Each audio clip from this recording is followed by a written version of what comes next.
그러면 이제 신뢰성의 개념에 대해서 간단하게 한번 알아보도록 할게요. 어떨 때는 신뢰성이라고도 이야기를 하고요. 그리고 어떨 때는 뭐 신뢰도라고도 이야기를 하는데, 근데 여기서 보면 어떤 신뢰성은 좀 정성적인 표현이에요. 아, 신뢰성이 좋다? 근데 얼마나 좋은데? 얼마나 좋은지를 평가하기 위한 어떤 용어는 신뢰도라고 부른다 생각하시면 될 것 같고요. 그래서 이 빨간색으로 표시된 이 부분 있죠. 이 부분 세 가지만 꼭 기억을 하시면 신뢰성의 정의는 이제 더 이상 이야기할 필요가 없다는 거죠. 그러니까 어떤 회사의 개발 부서에서 어떤 아이템, 어떤 제품이나 부품을 만들었겠죠?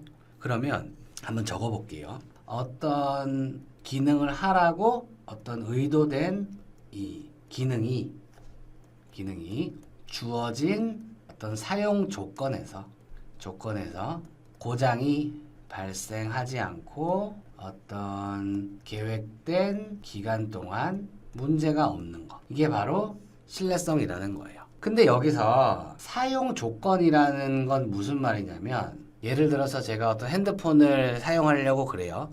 그럼 핸드폰이 전화도 잘 돼야 되고, 문자도 잘 돼야 되고, 인터넷도 잘 돼야 되고, 카메라도 잘 돼야 되죠. 그거는 개발자가 그렇게 만들도록 의도한 기능이 되는 거죠. 근데 여기서 중요한 건, 보통 우리 휴대폰을 사용할 때 바깥의 온도가 영하 100도라든지 영상 100도라든지 이런 어떤 가혹한 조건에서 쓴다고 생각 안 하잖아요.